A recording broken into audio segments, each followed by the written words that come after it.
नमस्कार साथियों, स्वागत है आपका अपने YouTube चैनल एजुकेशन हब 088। आज की क्लास के अंतर्गत चर्चा करेंगे क्लास 9th का चैप्टर आधुनिक विश्व में चरवाहे। इसके अंतर्गत दो भाग अपन ने पहले डिस्कस कर लिए थे, जिसके अंतर्गत भारतीय जो क्षेत्र है वहां पर जो गुम्मत समुदाय थे उनके बारे में अपन चर्चा की। अब आगे अफ्रीका के जो चरवाहे जीवन है या अफ्रीका के अंतर्गत कौन से जो गुम्मत समुदाय है उनके बारे में चर्चा करें। तो आज की क्लास शुरू करते हैं।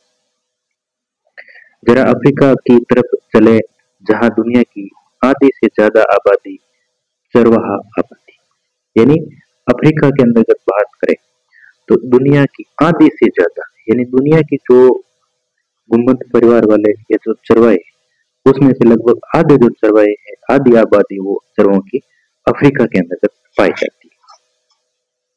आज भी अफ्रीका के लगभग 2.25 करोड़ लोग रोजी रोटी के लिए किसी न किसी तरह की चरवाही गतिविधियों पर ही आश्रित है।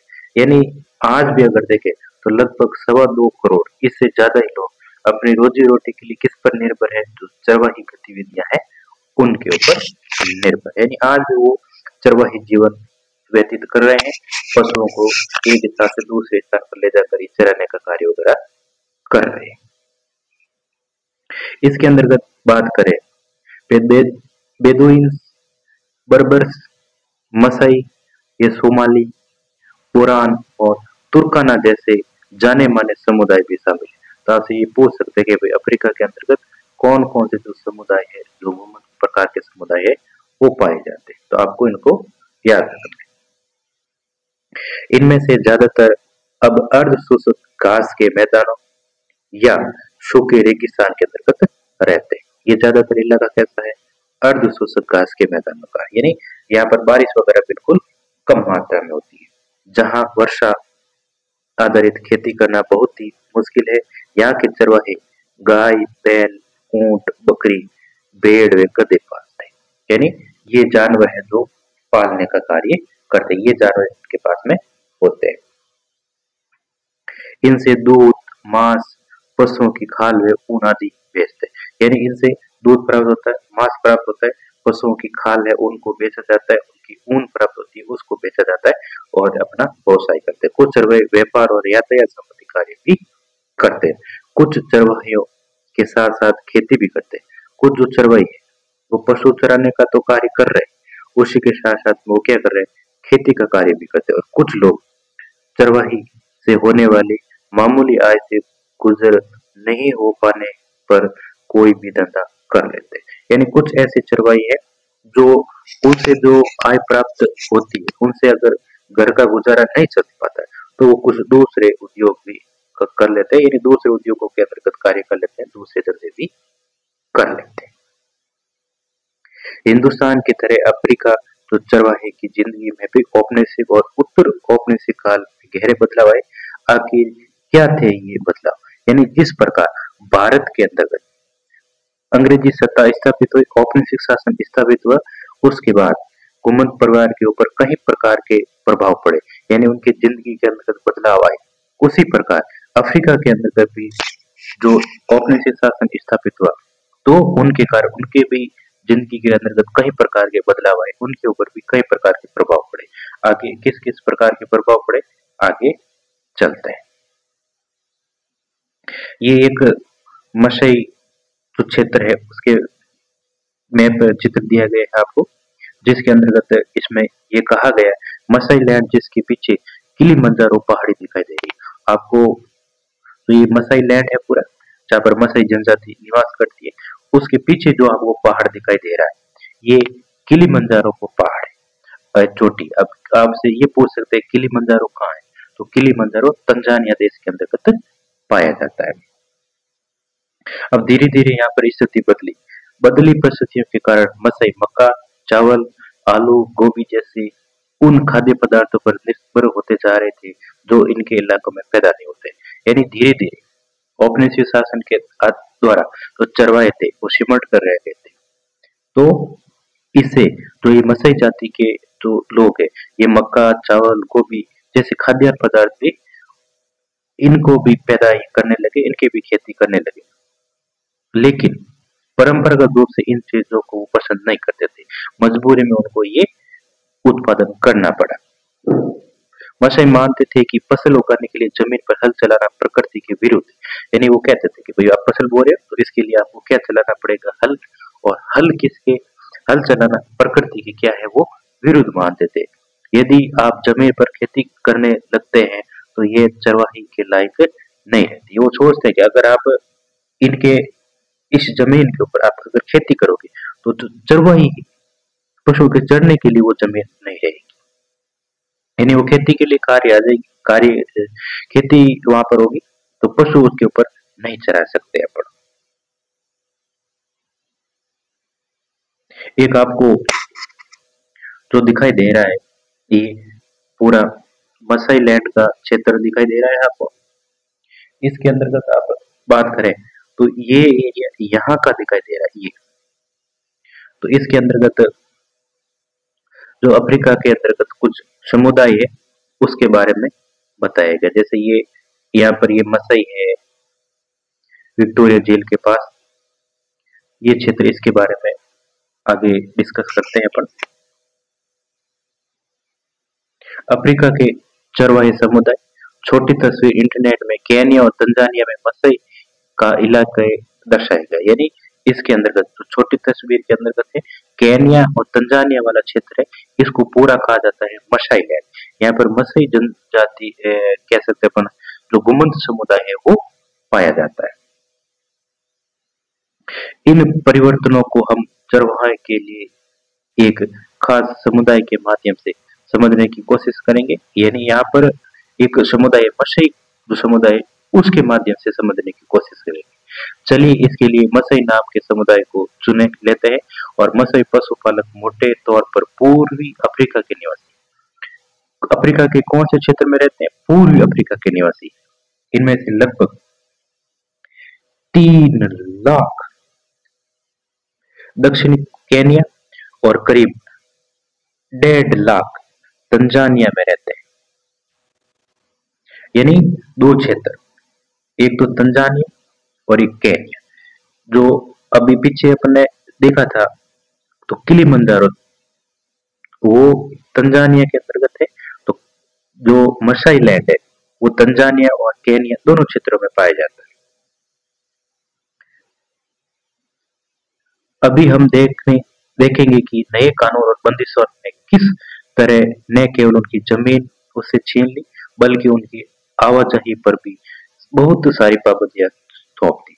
यानी कानून बनाए गए औपनिवेशिक शासन के द्वारा, तो उनकी जो जमीन थी वो भी छीन ली गई और उनकी जो आवाजाही की व्यवस्था थी उसके ऊपर भी कई प्रकार की पाबंदियां लगा दी गई। इन कानूनों के कारण सूखे के दिनों में उनकी जिंदगी गहरे तौर पर बदल गई और उसके सामाजिक संबंध भी एक नई शक्ल में ढल गए। यानी धीरे धीरे जो औपनिवेशिक शासन स्थापित हुए, तो औपनिवेशिक शासन के बाद इस मसाई लैंड के दो भाग कर दिए गए। एक भाग केन्या के अंतर्गत था और दूसरा तंजानिया के अंतर्गत। और यहाँ पर अधिकांश जो चरवाही जमीन थी उसके ऊपर ब्रिटिश सरकार ने कब्जा कर लिया था। और जो समुदाय थे घुमत मसाई समुदाय के लोग, उनकी आवाजाही पर क्या लगा दी गई थी, पाबंदी लगा दी। और सूखे के दिनों की अगर बात करें तो इनकी स्थिति और भी खराब हो गई थी। अब आगे पढ़ेंगे 3.1, जो चारागाहों का क्या हुआ। यानी जब औपनिवेशिक शासन स्थापित हुए तो उस समय इन चारागाहों की स्थिति क्या रही। मसाइयों की सबसे बड़ी समस्या यह रही कि उनके चारागाह दिन सिमटते जा रहे थे, यानी छोटे होते जा रहे थे। क्यों होते जा रहे थे?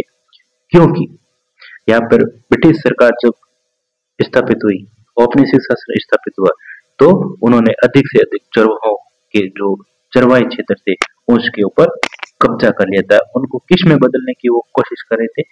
खेती के अंतर्गत वहां पर अधिक से अधिक उत्पादन करना चाहते थे।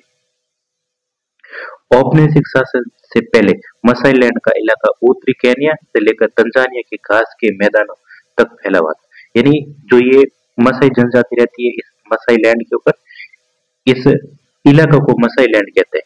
जो कहाँ पर फैला था? उत्तरी केन्या से लेकर तंजानिया के घास के मैदानों तक। यानी ये मसाई लैंड दो क्षेत्रों में फैला था, एक केन्या और दूसरा तंजानिया। इन दोनों देशों के अंतर्गत ये क्षेत्र फैला हुआ था, कुछ केन्या में था और कुछ तंजानिया में था।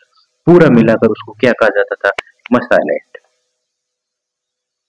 19वीं सदी के आखिर में यूरोप की साम्राज्यवादी ताकतों ने अफ्रीका में कब्जे के लिए मारकाट शुरू कर दी और बहुत सारे इलाकों को छोटे छोटे उपनिवेशों में तब्दील करके अपने अपने कब्जे में ले लिया। यानी धीरे धीरे औपनिवेशिक जो शासन स्थापित यूरोपीय जो ताकतें थी, ऐसे नहीं केवल ब्रिटिश वो आए, पोलैंड वाले भी आ गए, पुर्तगाल वाले भी आ गए, फ्रांस वाले भी आ गए और अपने छोटे छोटे क्षेत्रों के ऊपर उन्होंने क्या कर लिया? कब्जा कर लिया। 1885 में ब्रिटिश जो केन्या और जर्मन तो तंजानिया के बीच एक अंतरराष्ट्रीय सीमा खींचकर मसाई लैंड के दो बराबर टुकड़े कर दिए गए। यानी जो ये मसाई लैंड था, यहाँ पर एक केन्या के अंतर्गत तो अधिकार कर लिया था ब्रिटिश ने और तंजानिया के अंतर्गत अधिकार कर लिया था जर्मनी ने। और ये जो पूरा क्षेत्र था मसाई लैंड, इसको दो भागों में बांट दिया गया। एक तरफ तो कौन थे? एक तरफ तो थे ये जर्मन और दूसरी तरफ थे ब्रिटिश सरकार, ब्रिटिश या अपन कह सकते हैं इंग्लैंड थे। तो ये दो क्षेत्रों में इस मसाई लैंड को बांट दिया गया। बाद के सालों में सरकार ने गोरों को बसाने के लिए बेहतरीन चारागाहों को अपने कब्जे में लिया। यानी अंग्रेज गोरों को बसाने के लिए क्या करने लगे? यहाँ पर जो बेहतरीन चरवाई क्षेत्र थे उनके ऊपर उन्होंने धीरे धीरे कब्जा करना शुरू कर दिया। मसाइयों को दक्षिणी केन्या और उत्तरी केन्या के छोटे से इलाकों में समेट कर रख दी गई। अधिकांश क्षेत्रों पर किसका अधिकार हो गया? ब्रिटिश सरकार का हो गया।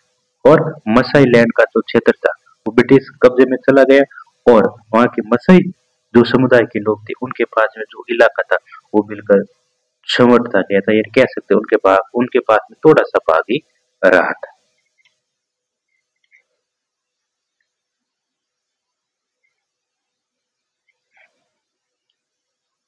बाद के सालों में गोरों को बसाने के लिए बेहतरीन चारागाहों को अपने कब्जे में लिए मसाइयों को दक्षिणी केन्या और उत्तरी केन्या के छोटे से इलाके में समेट कर रख दिया गया। औपनिवेशिक शासन से पहले मसाइयों के पास जितनी जमीन थी उसका लगभग 60% हिस्सा उसे छीन लिया गया।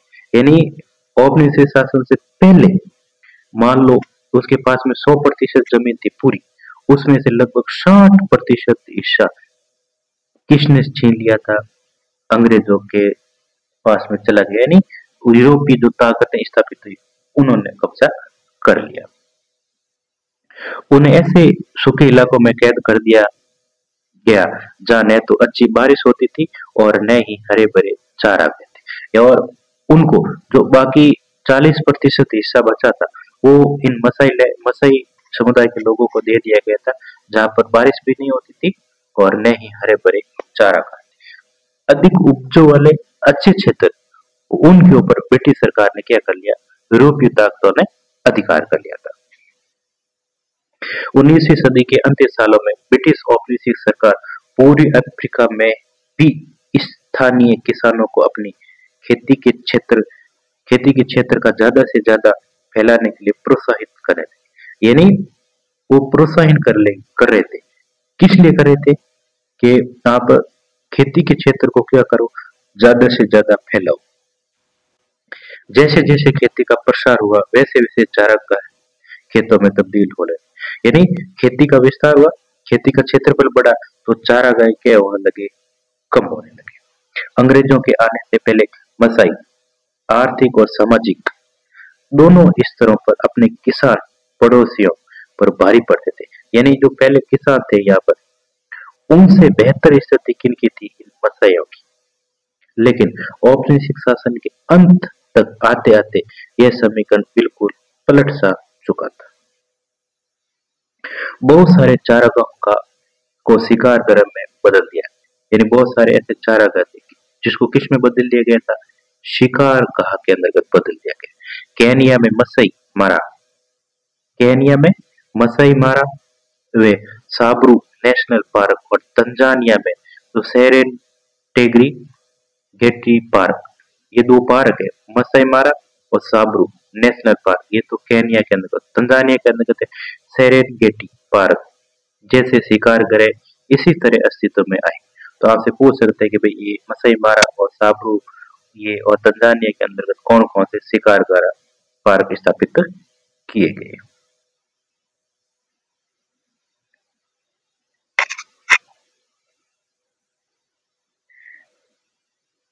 इन इलाकों में न तो शिकार कर सकते थे और न ही अपने जानवरों को चरा सकते थे, यानी बिल्कुल पाबंदी थी।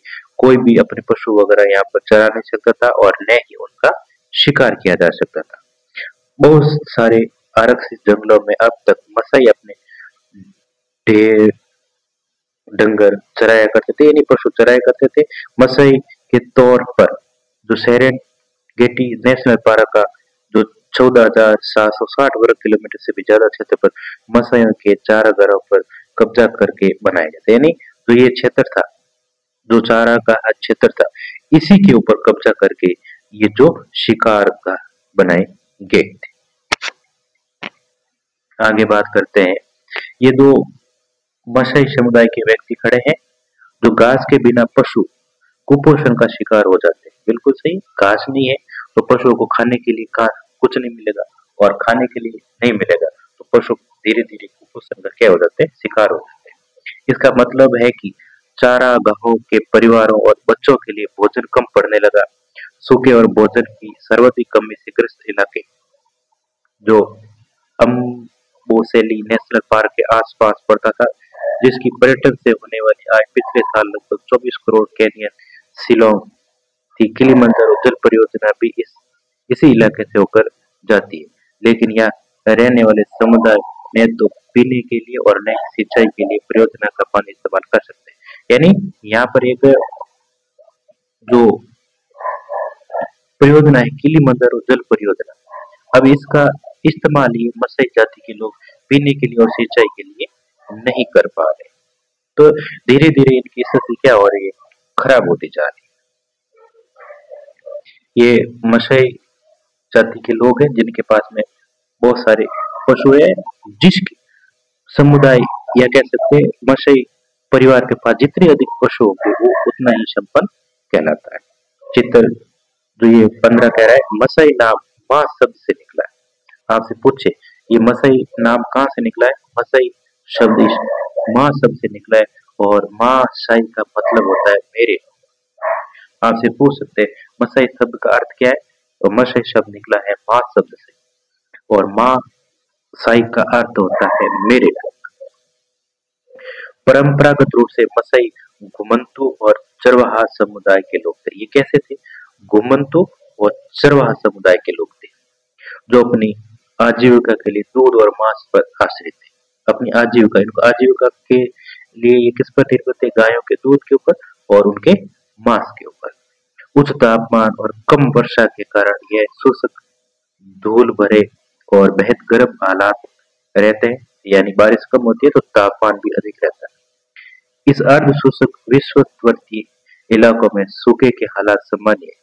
ऐसे समय में बहुत सारे जानवर मर जाते हैं, बिल्कुल सूखे की स्थिति होती है, चारा नहीं होता है, तो बहुत सारे ऐसे जानवर हैं जो समय से पहले भूख के कारण मर जाते हैं।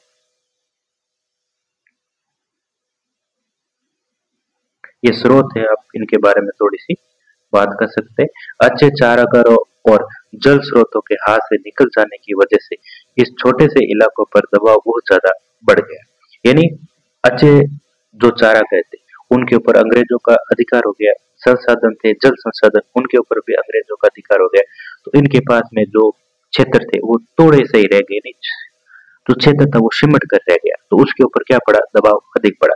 यानी एक ही जगह पर वो बहुत अधिक दिनों तक पशु चराने के कारण वो क्षेत्र पूरे तरीके से क्या हो गया, घास विहीन हो गया, यानी यहाँ पर जो पशु थे उन्होंने उस घास को पूरा खा लिया था। एक छोटे से इलाकों में लगातार चराई का नतीजा ये हुआ कि चारागाहों का स्तर गिरने लगा और चारे की हमेशा कमी रहने लगी। मत्स्यों का पेट भरना एक स्थानीय समस्या बन गई, यानी अधिक समय तक वहां पर पशु चराने से जो भी चारा था वो पशु खा लेते थे और चारे की समस्या पैदा हो जाती थी। अब सरहदें बदल दी गई,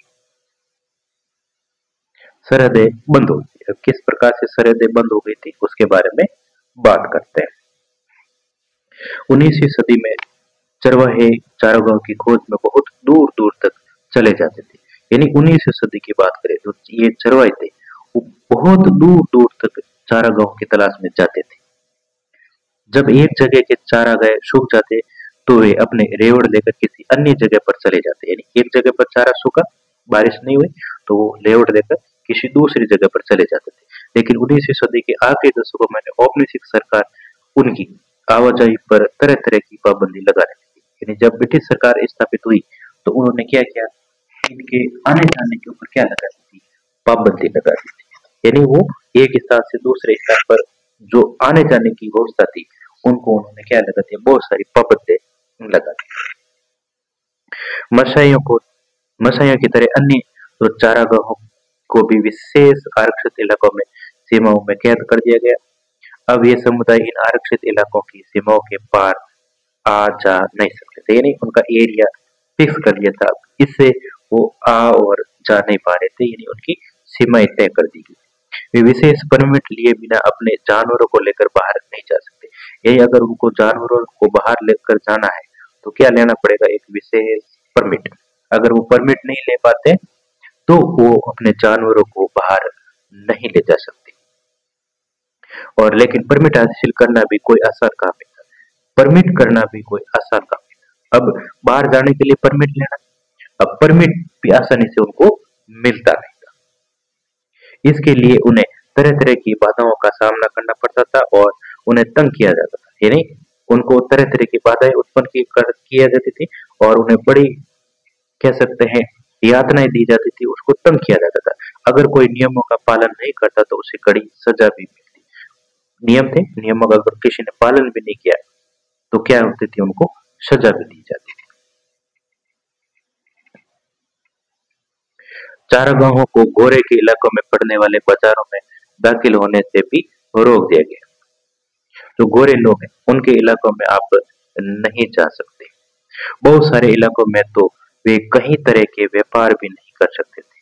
यानी व्यापार पर भी क्या लगा दी गई थी, पाबंदी।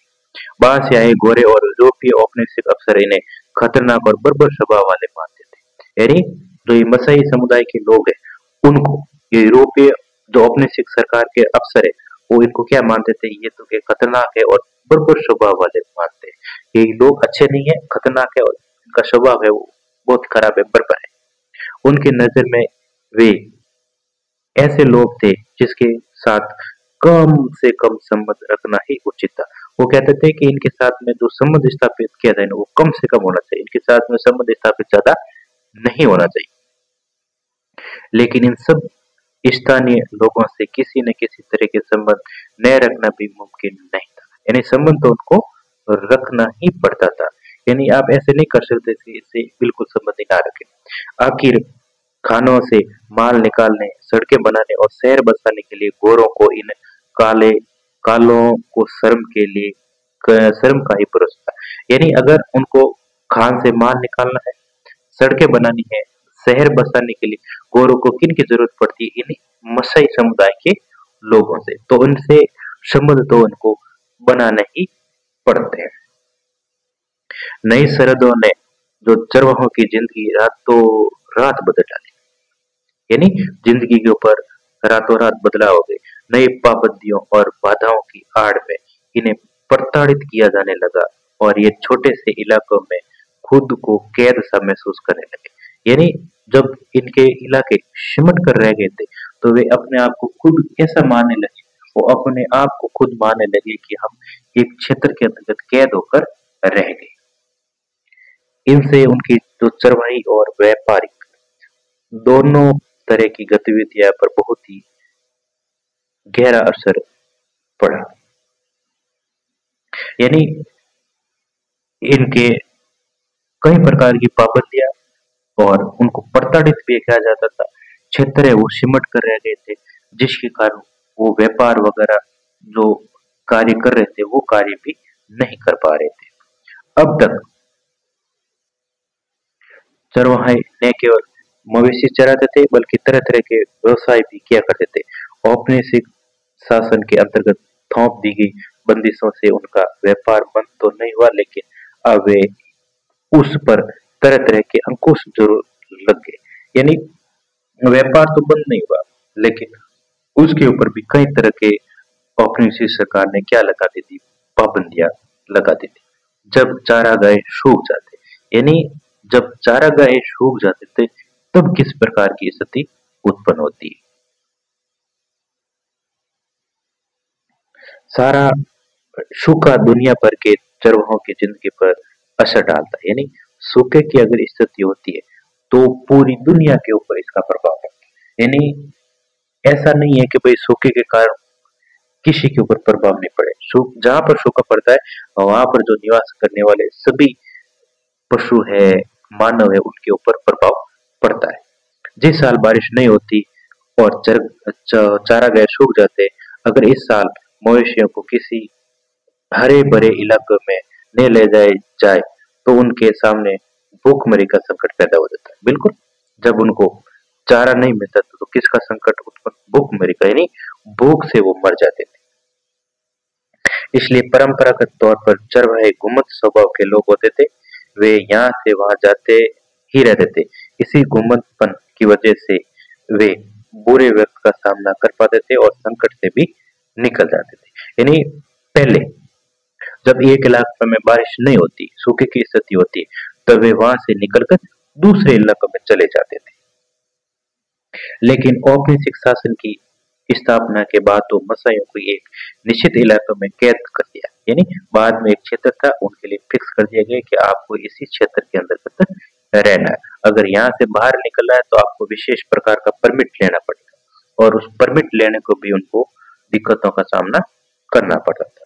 इसके लिए ये एक इलाका आरक्षित कर दिया गया और तो चारागाहों की खोज में यहाँ वहां भटकने पर भी रोक लगा दी गई। इन्हीं बेहतरीन चारागाहों पर मशरूम कर दिया गया और एक ऐसी अर्धशुष्क पट्टी पर रहने पर मजबूर कर दिया गया जहाँ सूखे की आशंका हमेशा बनी रहती है। यानी उनको ऐसे क्षेत्रों में धकेल दिया गया जहाँ पर क्या होती है, सूखे की आशंका रहती है, यानी बारिश बिल्कुल ना के बराबर होती है। उन क्षेत्रों के अंतर्गत इन्हें मछली समुदाय के लोगों को धकेल दिया गया, क्योंकि ये लोग संकट के समय भी अपने जानवरों को लेकर ऐसी जगह नहीं जा सकते जहां उन्हें अच्छे चारागाह मिल सके। यानी ऐसी पाबंदियां लगा दी गई जिसके कारण उनको पता है कि भाई सूखे की स्थिति रहेगी, फिर भी वो अच्छे चारागाहों की तलाश में दूसरी जगह पर नहीं जा सकते।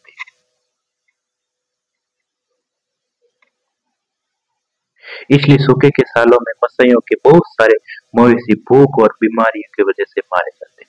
यानी जब बारिश नहीं होती, सूखे की स्थिति होती, तो वे अपने पशुओं को एक स्थान से दूसरे स्थान पर नहीं ले जा पाते, जिससे बहुत सारे जो मवेशी है भूख के कारण और बीमारी के कारण क्या होते थे, उनकी मृत्यु हो जाती थी।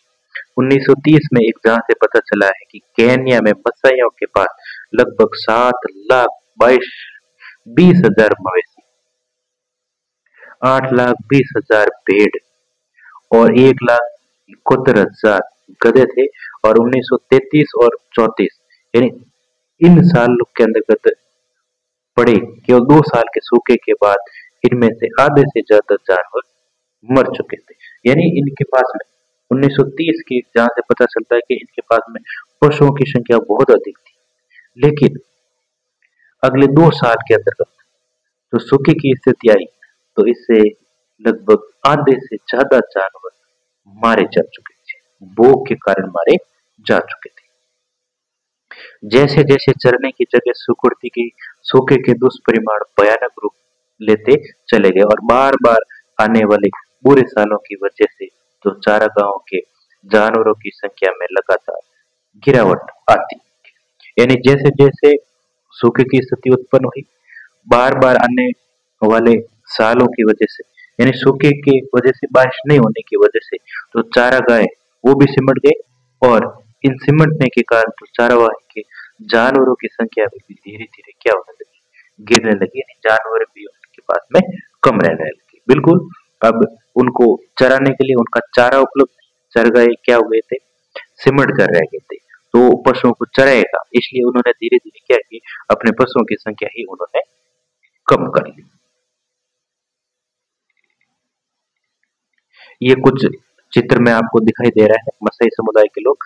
योद्धा गहरे लाल रंग का सूखा और चमकदार मोतियों के आभूषण पहनते थे। योद्धा होते ना, वो गहरे लाल रंग का सूखा, ये जो सिर के ऊपर पहना हुआ है, और चमकदार मोतियों के आभूषण पहनते तथा स्टील की नोक वाले 5 फुट लंबा भाला अपने पास में रखते। जो इनके पास में भाला है ना, वो बारीकी से संवारे गए उनके बाल गैरों से रंगे होते थे, यानी मिट्टी तो गैरों मिट्टी होती थी, उससे इनके बाल रंगे हुए होते थे। उगते सूरज को सम्मान देने के लिए वे पूर्व की ओर मुख करके खड़े होते थे। यानी ये किसको सम्मान दे रहे हैं, सूर्य को। तो सूर्य को सम्मान देने के लिए ये अपना मुख किसकी ओर रखते थे, पूर्व की ओर। योद्धा अपने समुदाय की रक्षा करते थे और लड़के पशुओं को चराते थे। योद्धा थे वो किसकी रक्षा करते थे, अपने समुदाय की, और वहां के लड़के पशुओं को चराते थे।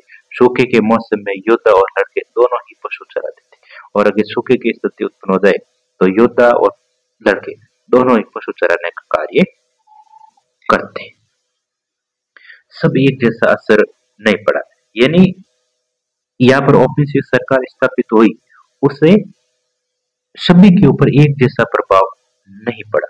अब 3.4 कह रहा है सब पर एक जैसा असर नहीं पड़ा, तो किस प्रकार का असर पड़ता है वो आगे पढ़ते हैं। औपनिवेशिक काल में अफ्रीका के बाकी स्थानों की तरह मसाई लैंड में भी आए बदलाव से सारे जो चरवाहे पर एक जैसा असर नहीं पड़ा, यानी उनके ऊपर भी एक जैसा असर नहीं पड़ा। तो कैसा असर पड़ा, उपनिवेश बनने से पहले मसाई समाज दो सामाजिक श्रेणियों में बंटा हुआ था।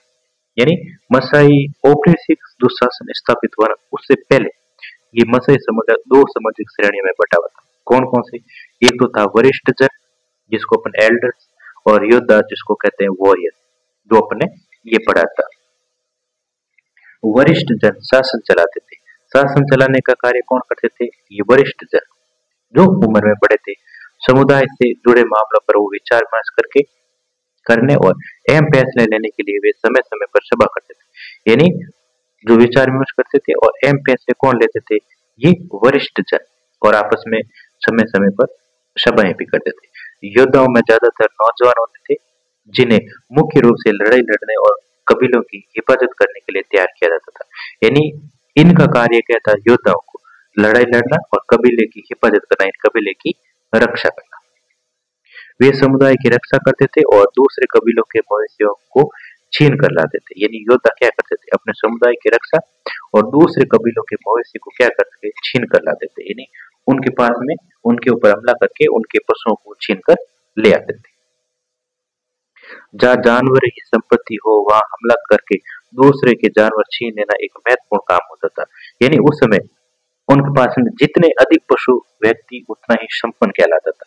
तो समुदाय के लोग जो योद्धा लोग थे वो दूसरे समुदाय के ऊपर हमला करके उनके पशुओं को वो छीन कर लेकर आ जाते थे।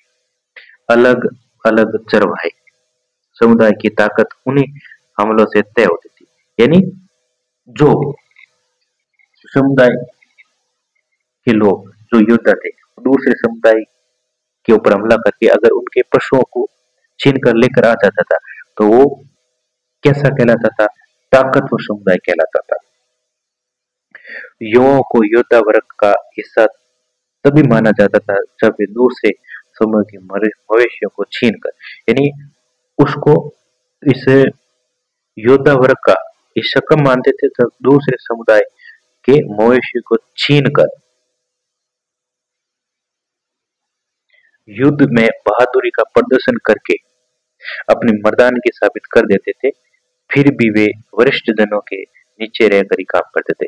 यानी ये योद्धा वर्ग के अंतर्गत कब शामिल होते थे, योद्धा वर्ग के अंतर्गत शामिल होते थे जब दूसरे समुदाय के ऊपर वो हमला करके वहां के जो पशु थे उन पशुओं को छीन कर लेकर आते थे, अपनी मर्दानगी साबित करते थे। तब वे उस वर्ग के अंतर्गत शामिल होते थे और फिर भी उनको वरिष्ठ जन के नीचे ही कार्य करना पड़ता था। मसइयों के मामले की देखभाल के लिए मसइयों के मामले की देखभाल करने के लिए अंग्रेज सरकार ने कई ऐसे फैसले लिए जिससे आने वाले सालों में बहुत गहरे असर पड़े। उन्होंने कई मसई उप समूह के मुखिया तय किए, यानी मसई उप समूह के अंदर जो मुखिया थे उनको तय किया गया और अपने अपने कबीलों के सारे मामलों की जिम्मेदारी उन्हें सौंप दी गई। यानी कबीलों के अंतर्गत मुखिया को नियुक्त किया गया और वहां पर जो भी मामले थे उन्हीं को सौंप दिए गए कि भाई यहाँ पर जो भी मामले हैं उसका निपटारा आपके द्वारा ही किया जाएगा। इसके बाद उन्होंने हमले और लड़ाइयों पर पाबंदी लगा दी और इसी तरह वरिष्ठ जनों और योद्धाओं दोनों की परंपरागत सत्ता बहुत ही कमजोर हुई। यानी धीरे धीरे उन्होंने क्या किया, तो लड़ाइयाँ लड़ी जाती थी ना उनके ऊपर पाबंदी लगा दी कि भाई एक समुदाय के लोग दूसरे समुदाय के ऊपर हमला न करेंगे और उनके पशु छीन कर नहीं लाएंगे। तो धीरे धीरे जो योद्धा थे और जो वरिष्ठ जन थे उनकी जो पुरानी सत्ता थी वो क्या हो गई थी, कमजोर हो गई थी। यानी अब सरकार ने पाबंदी लगा दी कि न तो युद्ध करोगे न कोई बात।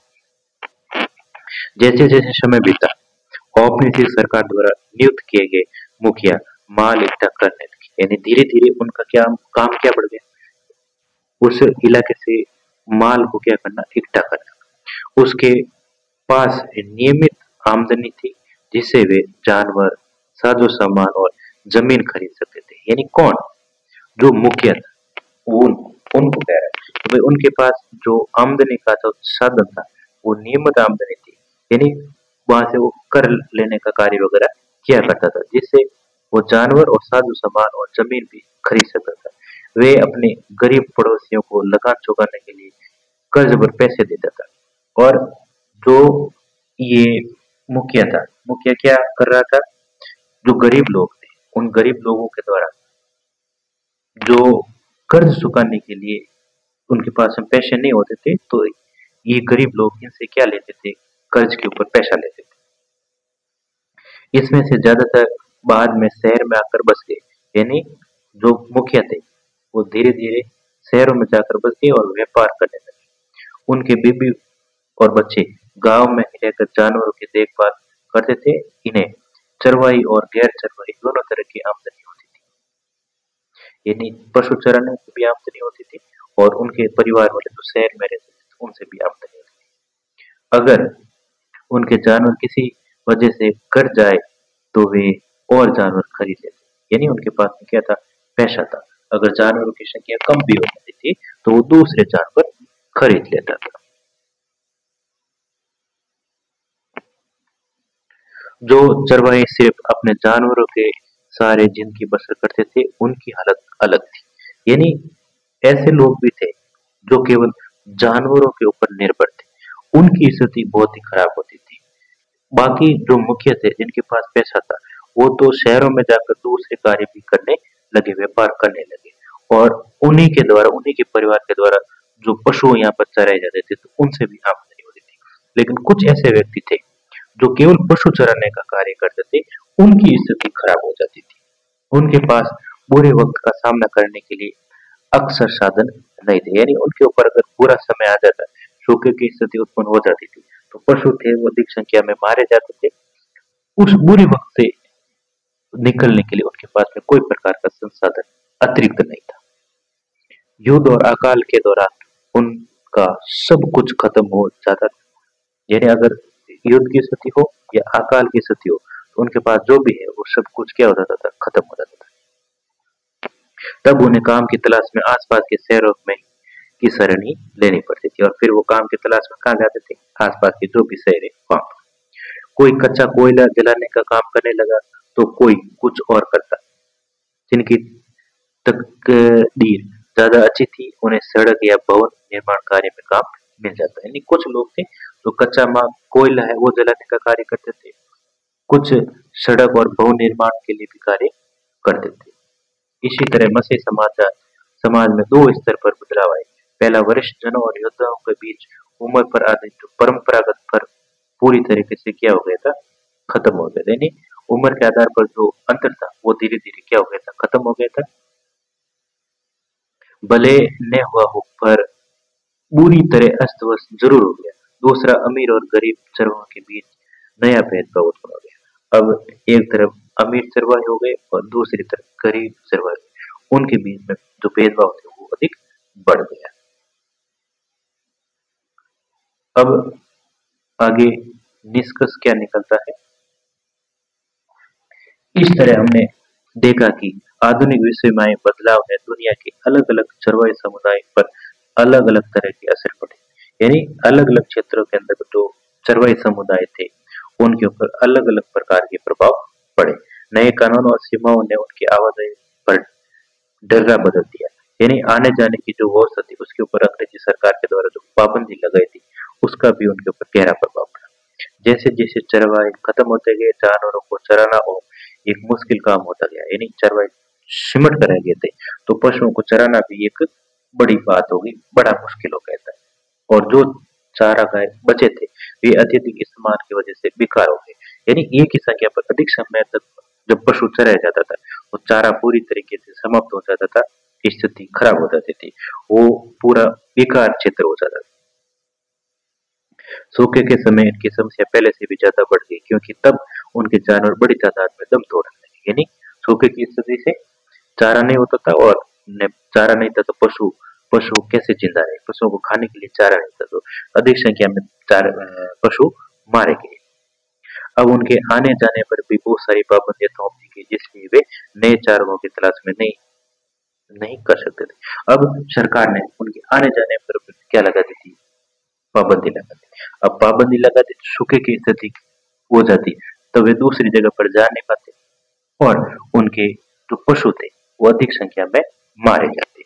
फिर भी चरवाहे बदलते वक्त के हिसाब से खुद को टालते थे और अपनी सालाना आवाजाही का रास्ता बदल लेते थे, जानवरों की संख्या कम कर लेते थे और नए इलाकों में दाखिल होने के लिए हर संभव लेन देन करते थे। यानी धीरे धीरे वो क्या करते थे, समय के आधार पर वो उस समय में डल रहे थे और सूखे की स्थिति होती थी अपने पशुओं की संख्या क्या कर लेते थे, कम कर लेते थे और एक स्थान से दूसरे स्थान पर जाने की वो व्यवस्था लेन देन करके करते थे। और राहत रियासत व मदद के लिए सरकार पर राजनीतिक दबाव डाल देते थे और सरकार के ऊपर राजनीतिक और राहत के लिए दबाव डालना भी शुरू कर देते थे। इन इलाकों में अपने अधिकारों को बचाए रखने के लिए अपना संघर्ष जारी रखते थे और जहां से उन्हें खदेड़ने की कोशिश की जाती थी और जंगलों के रख रखाव और प्रबंधन में अपना हिस्सा मांगते थे। चरवाहे अतीत के अवशेष नहीं, वे ऐसे लोग नहीं हैं जिसके लिए आज की आधुनिक दुनिया में कोई जगह नहीं, ऐसा नहीं। आज भी उनकी आधुनिक दुनिया के अंदर उनकी विशेष जगह। पर्यावरणवादी और अर्थशास्त्री अब इस बात को काफी गंभीरता से मानने लगे हैं कि घुमंत चरवाहे की जीवन शैली दुनिया के बहुत सारे पहाड़ी और सूखे इलाकों में जीवन यापन के लिए सबसे ज्यादा उपयुक्त मानी जाती है। ये जयपुर राजमार्ग पर राइका का जो गडरी है अपने पशुओं को लेकर एक स्थान से दूसरे स्थान पर जा रहा है। तो इस प्रकार से ये चैप्टर पूरा होता है। इस वीडियो को आप अधिक से अधिक शेयर करें, इस चैनल को लाइक करें और सब्सक्राइब करें। आगे अगले जो भाग है उसके अंतर्गत बात करेंगे, अगले नए चैप्टर से बात करें।